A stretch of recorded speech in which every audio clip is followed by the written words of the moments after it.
Looks like we've got quite a few people in the audience, so I think that we can kick things off and we'll let the others join as they come in. But as always, we appreciate everybody taking time out of their day to join us for our Roomvo University webinar.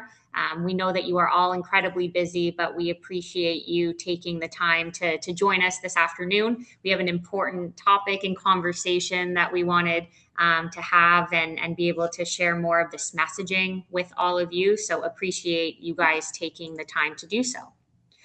As always, I'll start off with an introduction from my co-host, the incredible Jim Armstrong.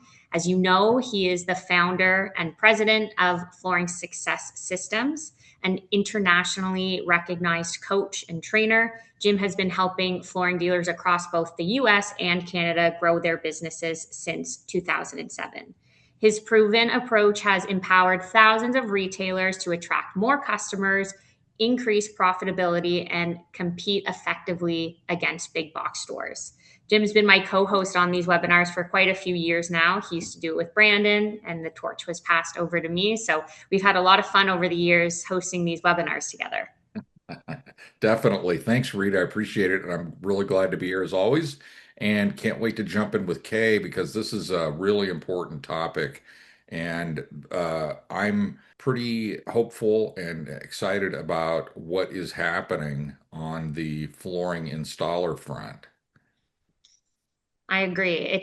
It's something that impacts the entire industry from, the manufacturing supplying side all the way down to the retailers, the contractors, and of course the installers. So it's an incredibly important conversation, and we're super lucky to have Kay join us this afternoon. I'll kind of set the stage and then we'll give an introduction for Kay as well. So let's kind of just jump right into it. So as you guys know, for years, our industry has faced a growing installation crisis. Qualified installers are retiring and fewer young people are actually entering the trades. Many retailers are wondering what the future of installation looks like for their business because it's a huge piece of the overall puzzle. And at the same time, the industry is beginning to rally together in ways we haven't seen before, which is incredibly promising for the future. Our guest today is Kaye Whitener. She is the Executive Director of the Floor Covering Education Foundation, or the FCEF for short. Under Kay's leadership, the FCEF has expanded into more than 40 colleges across 19 states and has already helped train nearly 1,000 students for careers in flooring installation.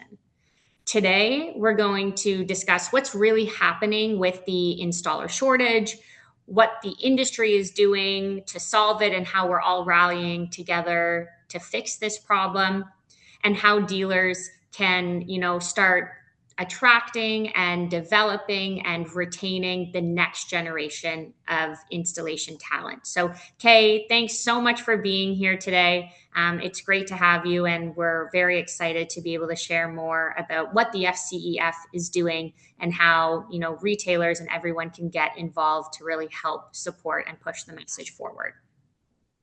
Thanks, Reed and Jim both. I look forward to talking about all things flooring. I think that's something that is, it's been part of my vocabulary for 41 years now. And so I'm excited about where we are and where we're going to go. So looking forward to it. Amazing. And that is a perfect segue. I think what would be helpful and maybe, fun for the audience to understand is if you could maybe walk us through your journey in the flooring industry. We know that you've been involved with the industry for a while. Parts of your family were involved in the industry before you, and how that kind of led you into your role today as the executive director of the FCEF. It's really funny. My dad, I'm second generation. My dad worked for Burlington Industries in Monticello, Arkansas when I was growing up. And then we moved to Dalton, Georgia, in the 70s. And so coming out of school, one of the first things I told my dad is I'll do anything but the floor covering industry. I'm not doing it. And, just like many things in my life, I end up eating my words over and over again. But I will tell you, it's been an amazing journey, and I wouldn't trade places for anybody's right now because I love this industry. My dad loved the industry. And I think that, when he started and what drew him to the industry so much outside of just, it was a job and an opportunity was the relationships, getting to build the relationships within the industry. And, with 41 years, I can promise you that I've ran into the same people in different capacities throughout this whole journey. And I like to say we're like the mafia. So we're a little bit mafia-esque. You get in, but you can't get out. And um, I think that it's quite interesting that I started out. Somebody asked me one time, said, what was your plans for your future and your career? And I said, just to survive, to pay the bills, and enjoy what I do. And so there was not a laid out plan, but I started out in 1984 working for Shaw Industries in the manufacturing world, then ended up at Collins and Aikman for 12 years in the commercial world, did all of the beautiful blue blockbuster carpet and uh, state of Florida contract work, and just did a lot of the national accounts. And that's where I started working with installation and understanding the installation world. Moved from Dalton about 20 years ago to Nashville, Tennessee, and went to work for a high-end retailer and enjoyed that immensely. But during that process, I really started working hands in hand with my installers, going out on the jobs, learning how to field measure, learning how to understand the processes. If I was going to sell installation as part of the overall project, I needed to understand it. And so during that time, I went from don't bring polypropylene, don't bring olefin carpet in my store, I don't want that stuff, to 2008 came along and everything changed. And I ended up at a builder company working, from, you know, not ever wanting to sell the cheaper products to, oh my God, I've got to learn how to sell it. So, a lot of different hats. And then in 2016, Scott Humphrey uh, hired me for WFCA. And so I started working in the membership side of that.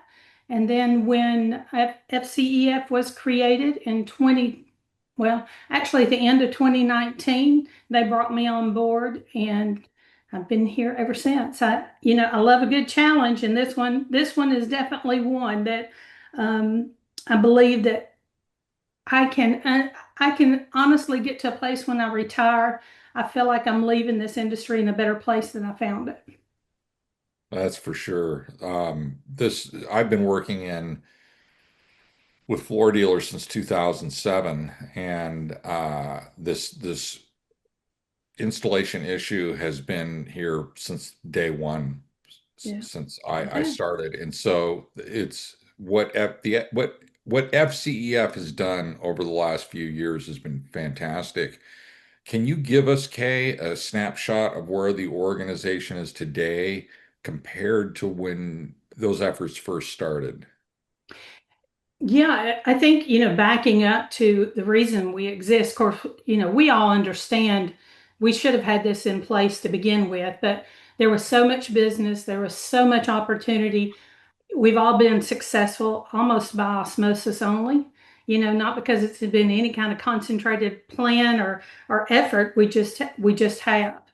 And in 2018, the Floor Covering Leadership Council all came together and they commissioned a group called the Blackstone Group, who came into the industry, did an assessment of the industry, and identified what the objective was to have them come in, and that was to qualify and quantify our installation situation.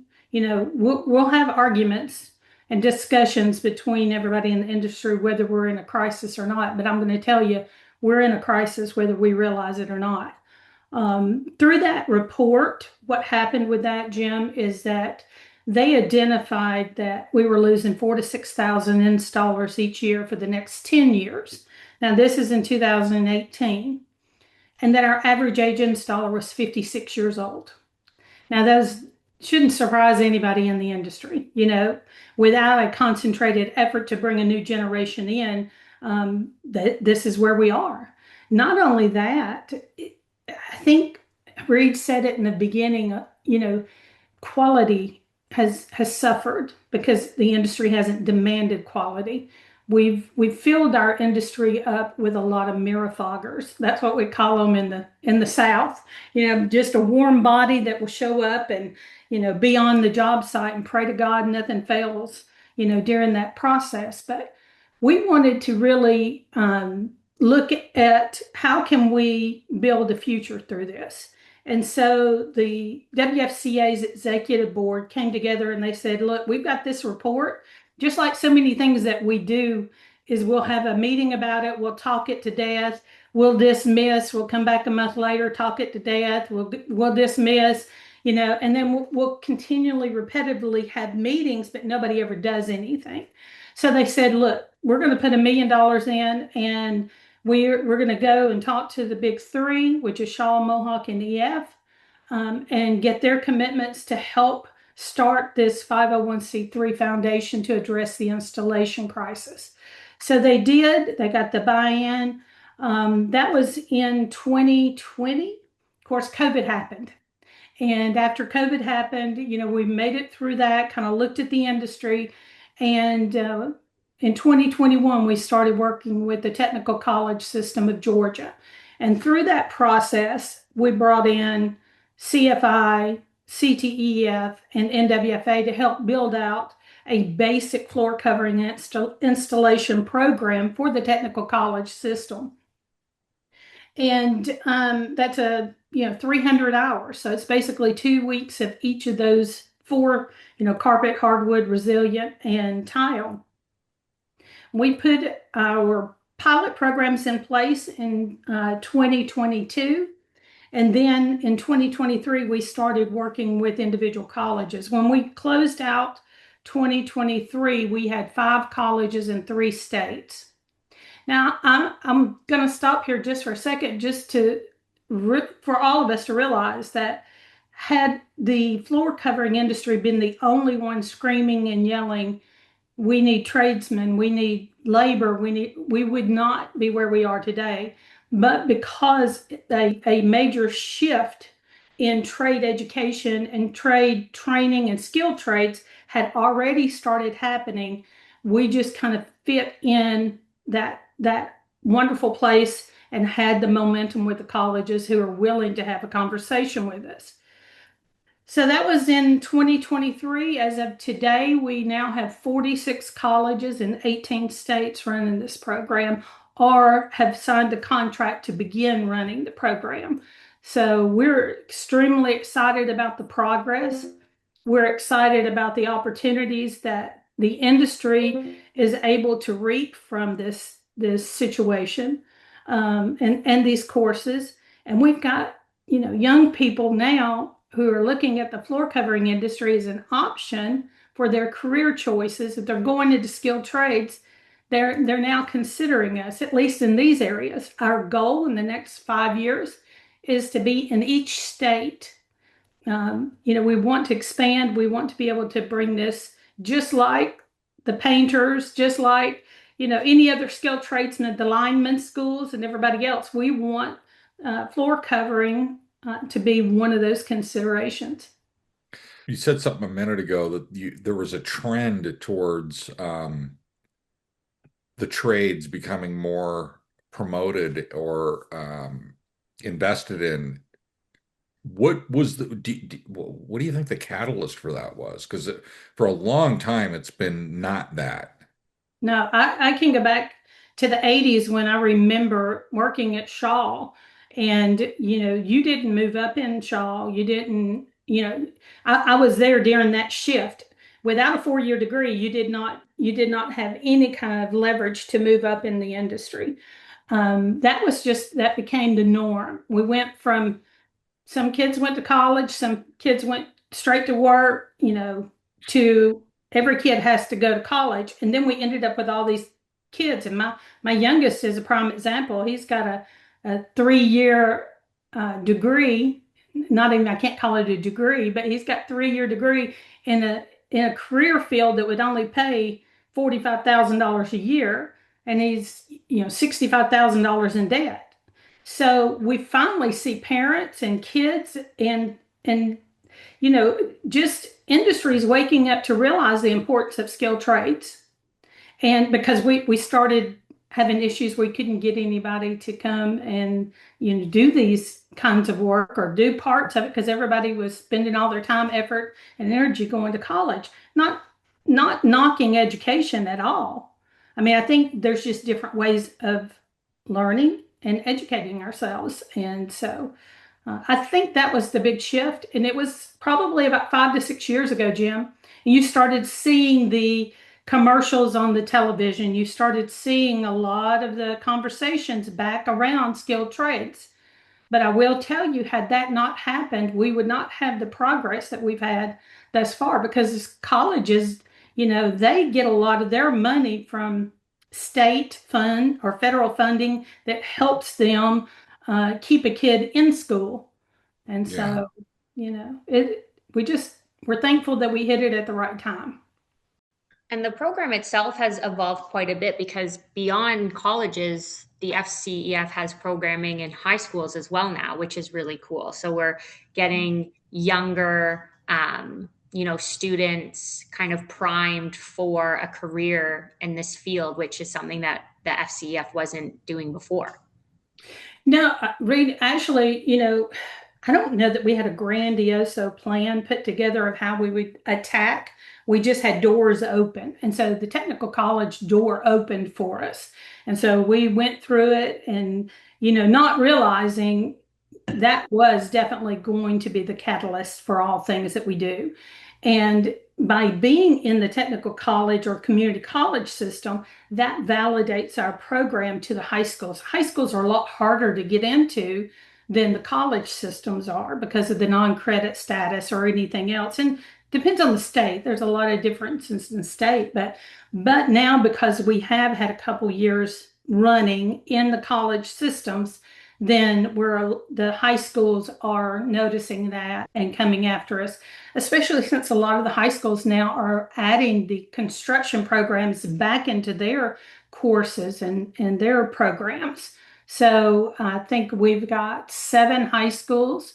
We're going to continue to grow that because look, the younger they can start thinking about us, maybe the more opportunities we've got to glean some great talent out there. 100%. I think that's the way to go about it. In some of our earlier conversations, we've talked about how for a long time our industry was aware of the problem. We spoke about this problem of the installer shortage, but not enough time was like truly dedicated to doing something about fixing this problem.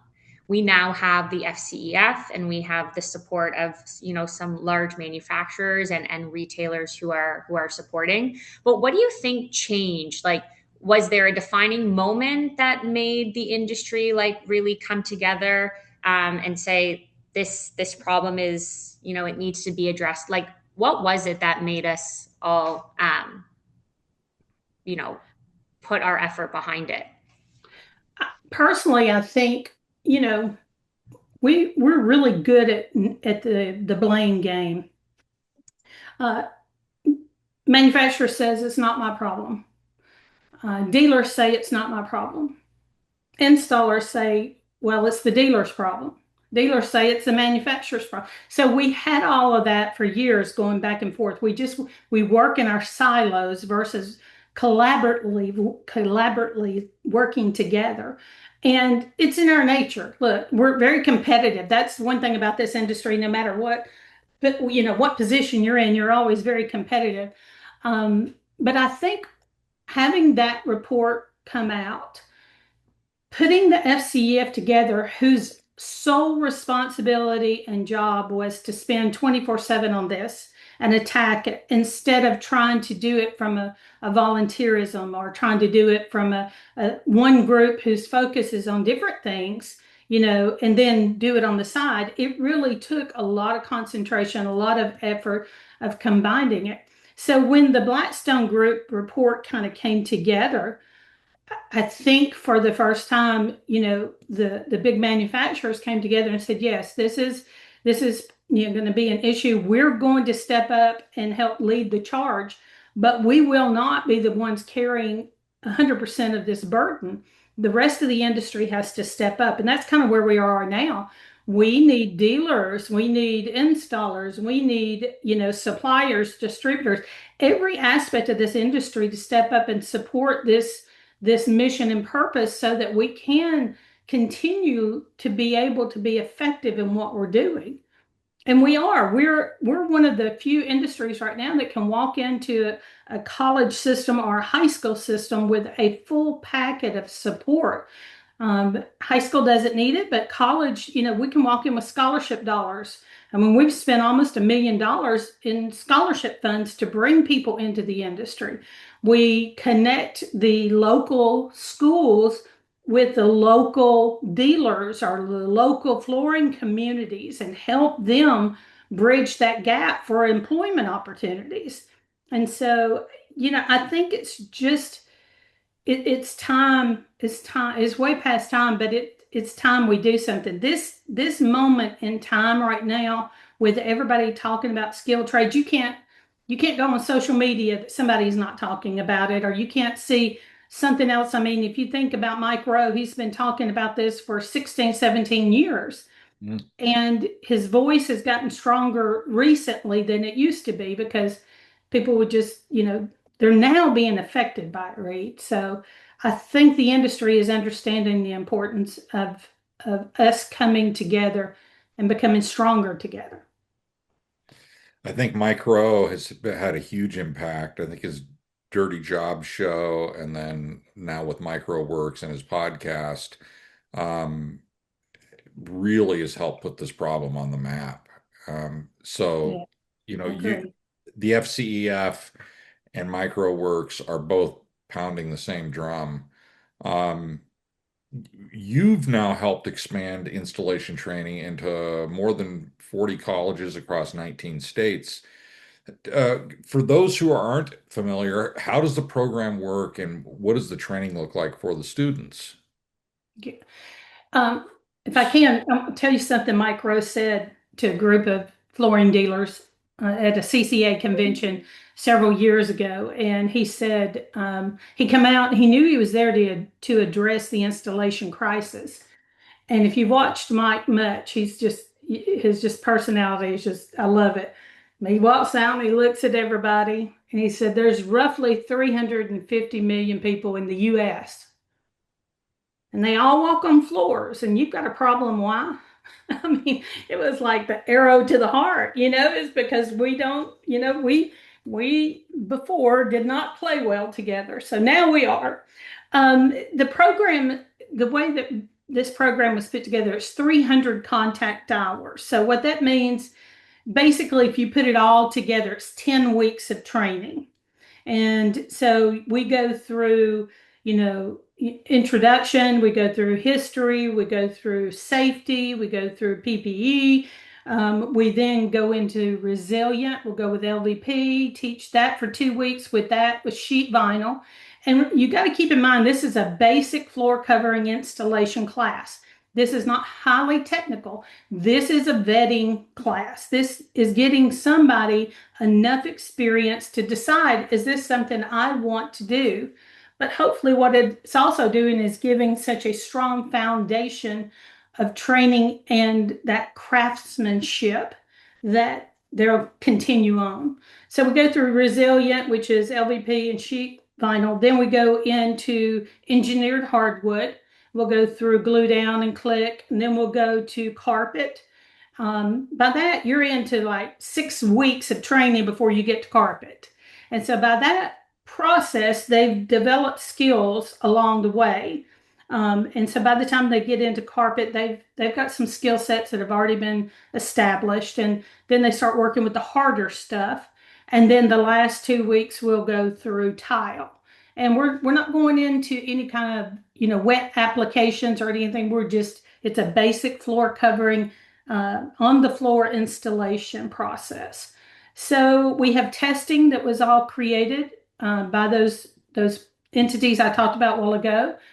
And so the students will go through the testing. If they score 80% or higher on their testing, there's 3 industry recognized credentials that will also come with this program.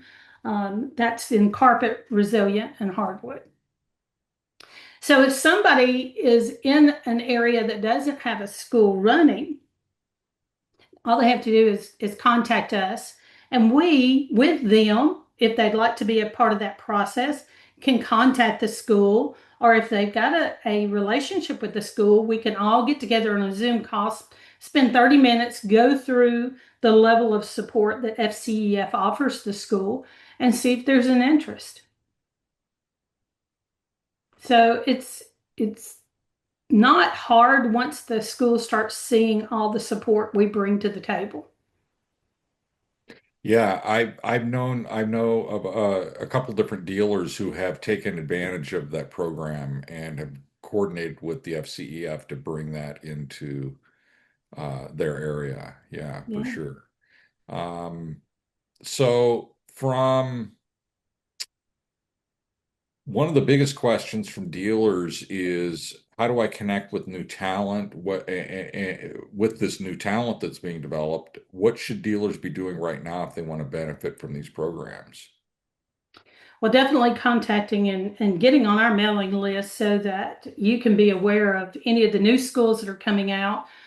You can be aware of one of the things that we like to do when we do have a school that is interested is we'll put together an advisory group from that local community, and we'll go in, and either the school will do a Zoom call or they'll do an in-person meeting, and they'll bring everybody from the surrounding area together and be a part of that advisory meeting and talk about specific trainings that are needed by these dealers. Because, you know, my staff is like, oh, here she goes again. She says this all the time, but we can drive this nationally all day long, but the magic happens locally. The magic's going to happen when the dealers are involved with the schools, when the installation houses and employers are involved with the school, making sure that that connector is there. Because I'll be honest, some of the biggest challenges that we have is once we do recruit this talent, is now finding job opportunities for them. When they come out of this training, they're really an advanced helper. They've had a good foundation of training. They've had a lot of opportunity given to them in awareness, and they've spent 10 weeks showing up, making sure that, you know, they've gone through all the hard stuff. They've been able to seam the carpet. They've been able to spread the thin set, the grout, and they've decided this is something they want to do for a career. And now we've got to find the employers willing to hire them. I'd love to challenge our dealers to consider hiring these students and then working with them and putting them in different opportunities with different crews that they work with, so that those students get a really well-rounded experience as an installer before they're ready to go out on their own. It's a challenge for us because of the 1099 scenario. Yeah, how does that so you're talking when you say the 1099 scenario, too many dealers are wanting to hire subs rather than yeah, Well, could you that's what our industry backboned on. And you know, look, there's benefits to 1099 because that's definitely where somebody can be an entrepreneur and make a lot of money. But you've got a new generation that doesn't want to come right out and own their own business right off the bat. They're wanting vacation and sick time, and they're wanting, you know, their PTO and their benefits, and you know, they're not ready to be their own boss at that point. So yeah, there's a there lot of things we need to look at. There's even some dealers that are reaching out in the Q&A to get information on how they can be connected with their local colleges, which is great to see. We appreciate everyone's support. So we'll definitely be sharing contact information. So for any of you that are participating today, that are willing to get involved and work with these students, we can get them connected with your business. So we appreciate the support. I'll leave, my email address. Reach out to me directly. We'll make sure we get you with the right staff member or get you connected. My email is the letter K, and it's Whitener, WHITENER at FCEF.org. Reach out to me. We need you to be active and be a part of it. And speaking about the students, and rather the graduates and finding job placements. Last week, we had the FCEF board meeting. I actually have the pleasure of being on the board with Kaye and some other amazing people within the industry. And we actually had the opportunity to meet a handful of students who had recently graduated, as well as had graduated from a couple of years ago.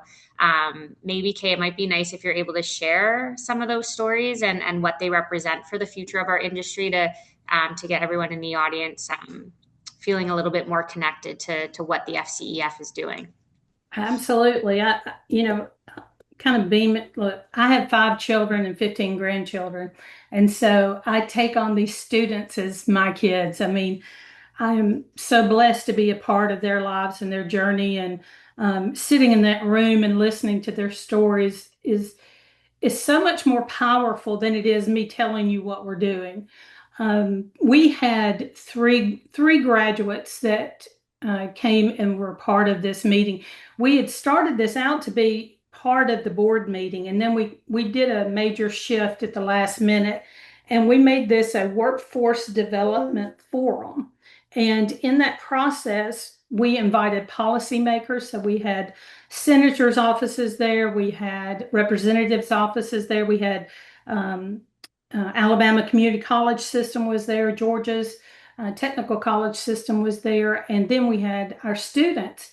And Reed, I think you would back me up on this.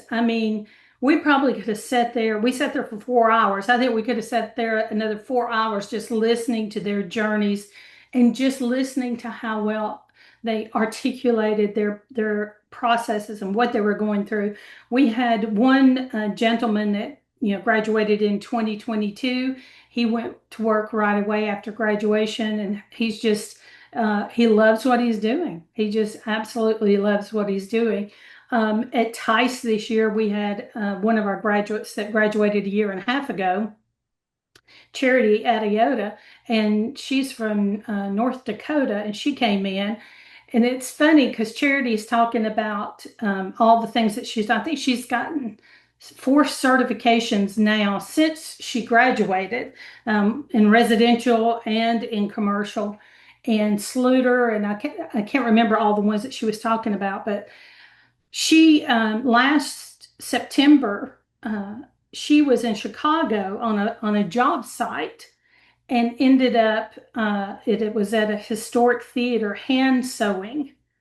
Hand sewing carpet at a historic theater. One of our students, after less than a year of graduating, is out with a crew hand sewing, and so she's just you're gonna hear a lot more from her. You're gonna see her a lot more.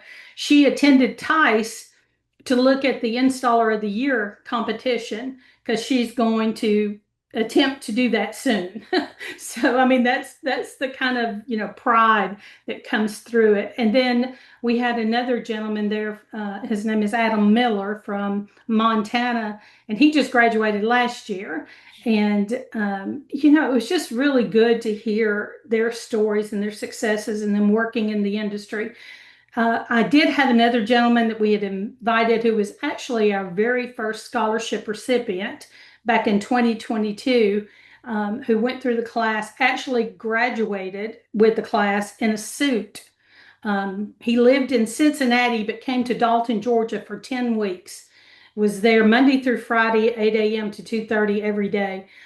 Today, he went back to Cincinnati, got some of his certifications and everything under his belt, started working in commercial.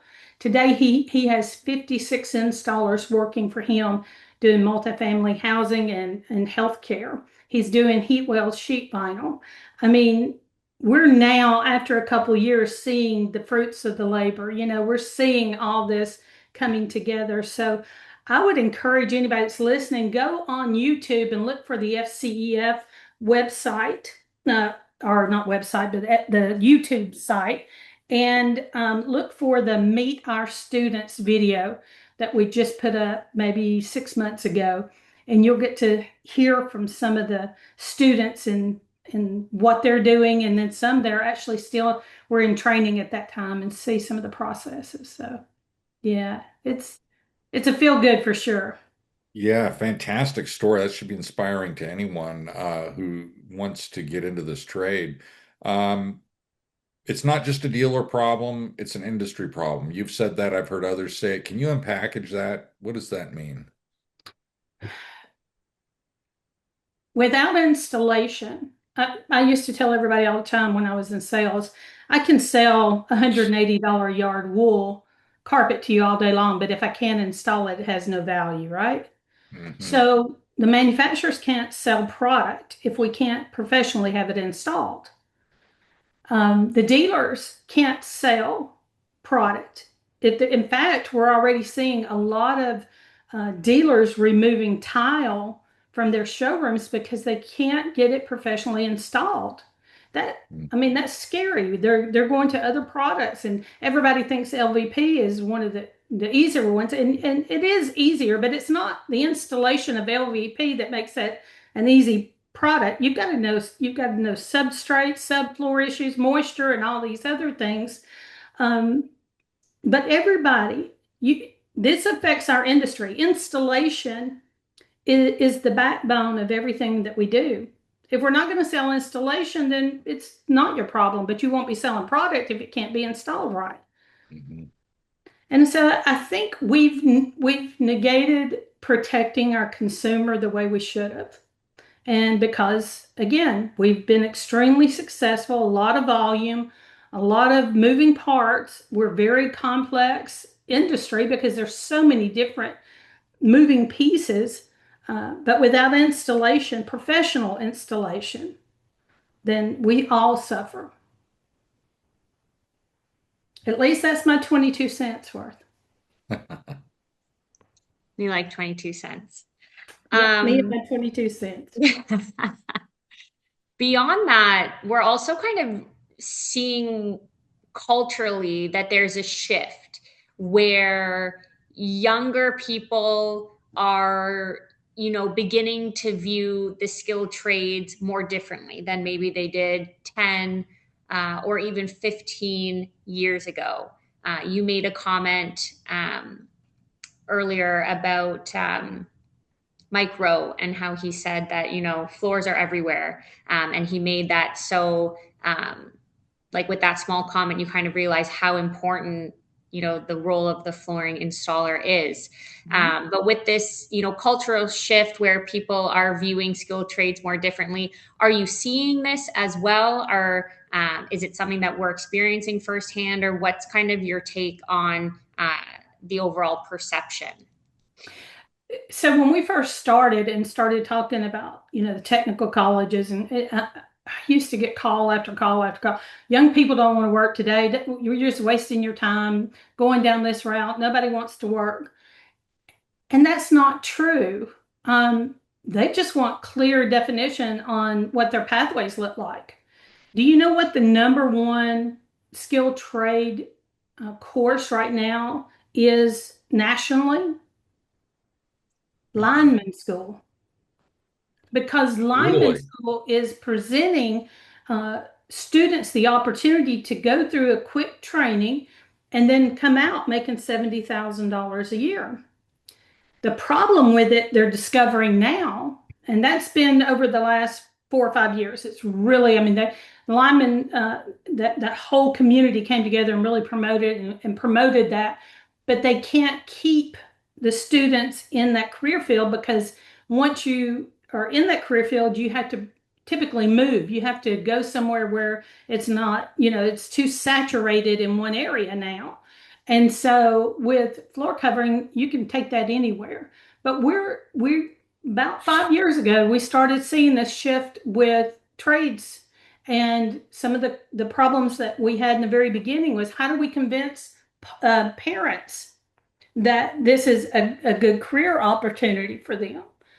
And I think we just assume because we've always just kind of accepted, somebody coming in and it's hard labor, it's hard work as a less than a career opportunity, and we forget to tell. We haven't told our story until now. We do it in pockets, but I think I told you, Jim, earlier. I got a text last summer from one of my installers here in Nashville that I worked with, and he was just, I hadn't worked with him for 10, 15 years at that point. He said, "Hey, Miss Kay, I just wanted to thank you for all the work you've given me over the years and helping me and all this stuff." And he said, "I just want to send you a picture of my new toy." And it was a Lamborghini. And so Wow. we're afraid to talk about how much money this career pathway can pay because it's so different from region to region to, opportunity to opportunity.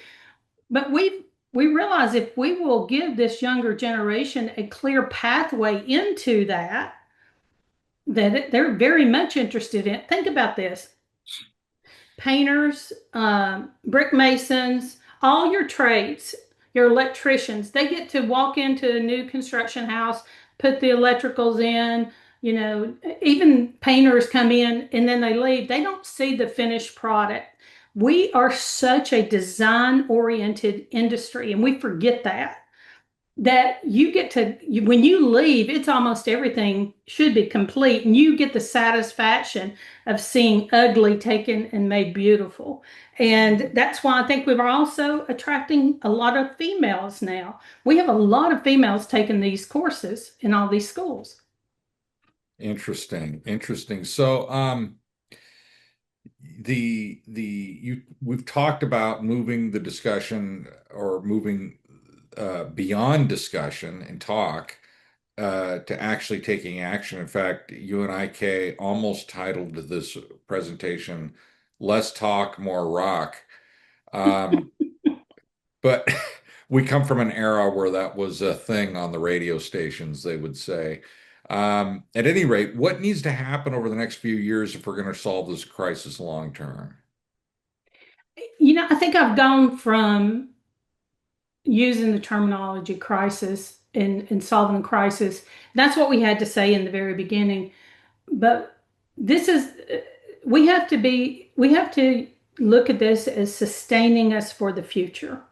We've got to continue down this pathway. We're going to have to stay at this and continually tell our own story. One of the very first colleges that I was visiting with back in 2022 was Atlanta Tech. And Atlanta Tech, they wanted to embed our flooring program within their 2-year carpentry program, which made a perfect fit. They were already introducing about this much flooring in the carpentry program. And so I sat down with the instructor who'd been teaching for 25 years, and I said, "How do you know that you're teaching to industry standards? I mean, how do you know?" And he just laughed. He said, "I just teach what I teach. What can change? It's flooring. It goes down on the floor." I'm like, what changed in the last 25 minutes we've been talking? I mean, there's a constant change. And I said, the second thing that worries me is there's 150 kids that go through that a year through his program. How many of those liked the flooring program portion of this? And he said, "Well, we've had several that liked it." And I said, "Where did they end up?" And he's like, "We had no way into the industry." So we've never told our story. We've never built this pathway until now. So for us to continue this, the scariest thing for me, because we are nonprofit, we do rely on donations from the industry, from all aspects of it. We also rely heavily on grants. We're applying for grants to help us as well. If we'll all take part in some small way financially to help us continue to do what we're doing, we're going to keep moving this thing forward. What keeps me up at night is the fear that all this momentum, all this stuff that we built we can't sustain because the industry will not get back behind it. That's my biggest fear. Yeah. Yeah. And we have different ways that that everybody can participate. If you're a dealer and you sell IFC's product, there's a canopy product style that they put a penny a square foot on that goes back to help cover scholarship dollars for us. Cali Bamboo, Leggett and Platt. There are some companies that have a penny a square foot that go back in to help us. It takes a lot of money to train, and we look, the one thing I said when we started this is I'm not doing this just to grab a bunch of numbers for anybody. We need to do this right. We need to make sure that we give these students not only this foundational basic floor covering installation techniques and skill development, but we need them a place to come back to learn more about basic business math. We need them to come back and learn more about OSHA 10 training. We need them to come back and learn how to be successful.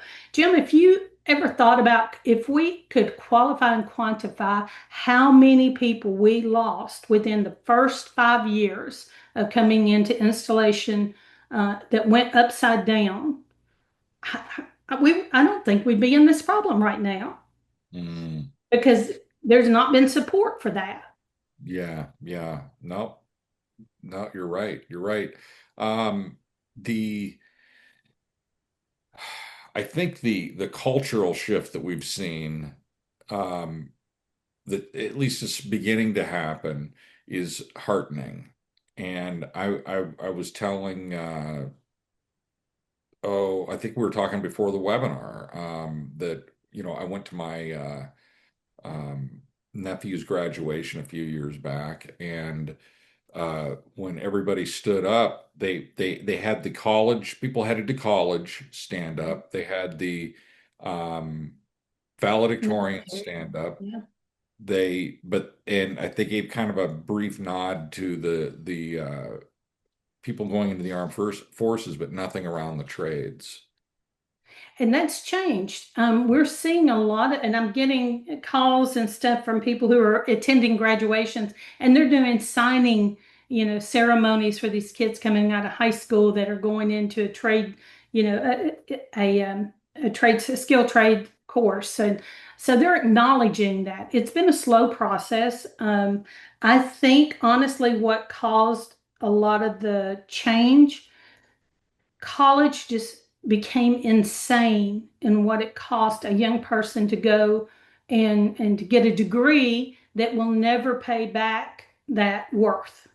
Yeah.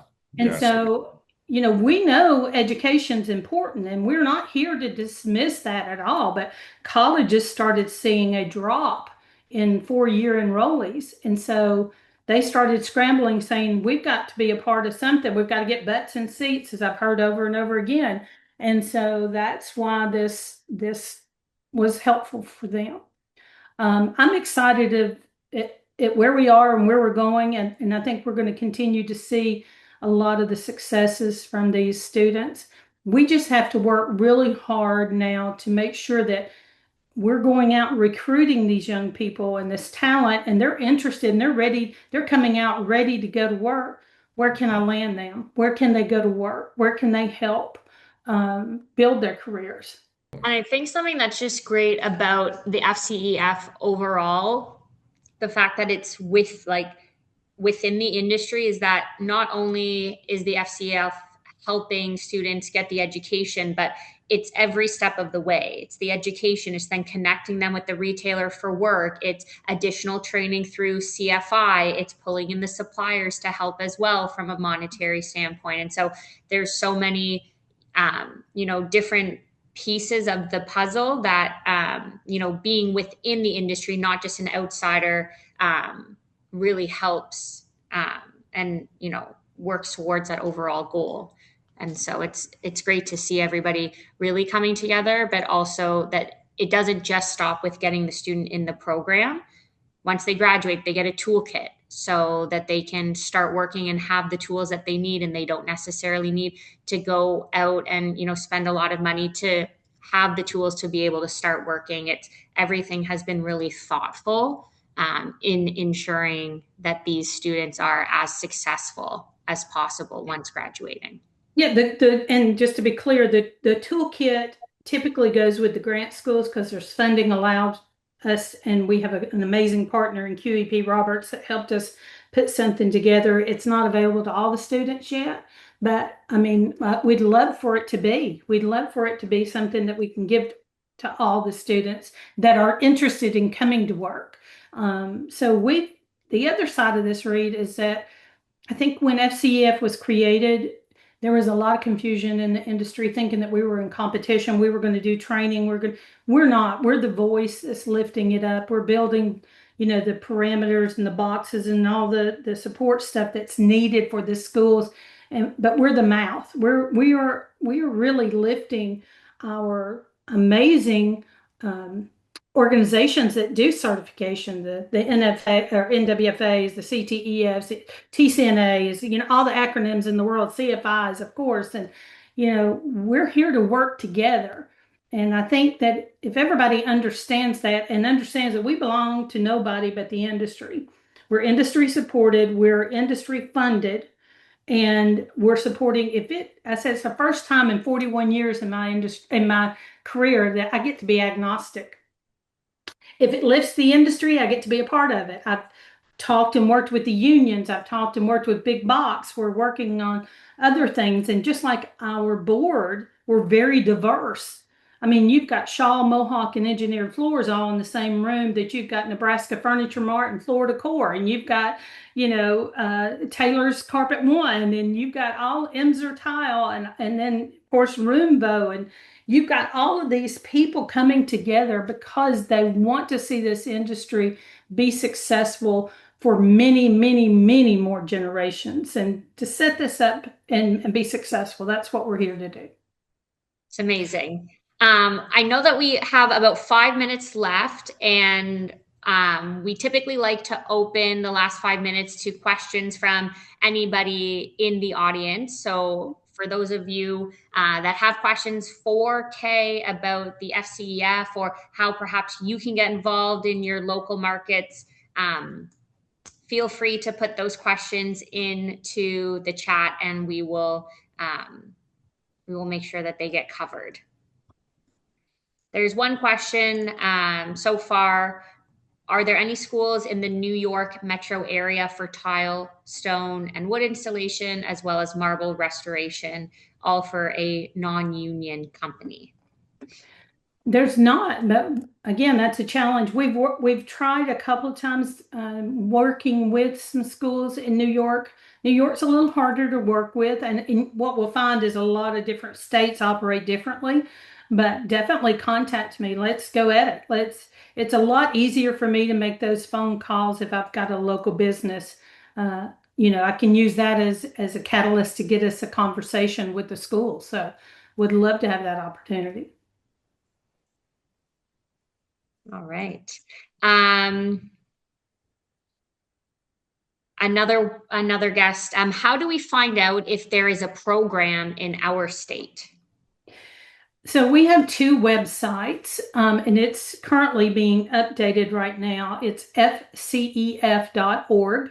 That is our industry forward website. And then our recruiting website is flooryourfuture.com.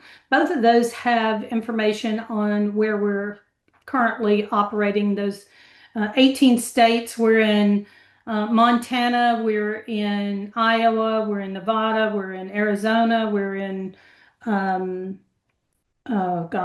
Mississippi, Missouri, Alabama, Georgia, Tennessee, Florida. Nevada, Florida, not Nevada, New Hampshire. And so I'm trying to think of some, Michigan, Wisconsin. So, yeah. And you can always email me. I can send you a list of the cities and states where we're working. I've shared in the chat for everyone the links to both the FCEF website as well as the Floor Your Future website. Kaye's email is also there, so you'll be able to see the map of where the different programs that we have are today. But one thing that Kaye mentioned earlier, we don't have a program in New York. There are other states that we don't have programming in either. So if there are technical colleges by you that you think would be a good pair for the FCEF, an introduction goes a long way. I've put Kaye's email in there in the chat so that we can, work to expand the FCEF's footprint and get into more colleges where they're not represented yet. And high schools, because that is, now that we are operating in high schools, that's been a lot easier to open those doors. So I'd love to, talk to you about how to do that. I do want to, before we leave today, May is Skilled Trades Month, and it's all about fundraising. And, I can't say how much I hate always asking for money, but as dealers, if you find what we're doing is something that would be valuable, go on and donate $100 a month. That helps cover half of a tuition, but it also shows the other part of our industry, the manufacturers, that you believe in what we're doing and you're willing to help support us as we continue to grow. We didn't talk about this much because we've been focused on the college and high school programs, Reed, but I did want to mention a couple things. FCEF last year was approved by the Department of War as a skill bridge provider, a partner. And so what that means is that I can work with colleges that are near a military base and offer anybody who's coming out of the military the opportunity to take our class. We will scholarship them through it, but the military will pay their wages while they go through the program. So there's 200,000 military personnel coming out each year, and to tap into that level of talent is just, I think it's a win-win for the military personnel as well as for our industry. Absolutely. All right, everyone. I don't think that we have any other questions for Kaye today, but we appreciate you all taking the time to meet with us and learn about the mission that the FCEF is focused on and how really our whole entire industry can come together to help move it forward. So if anybody has any other questions or things that they want to chat about, feel free to reach out to Kaye or myself. We're happy to further discuss and show you how your dealership can get more involved with the FCEF. So thank you, everyone. Hope that you enjoy the rest of your day and appreciate you all being here.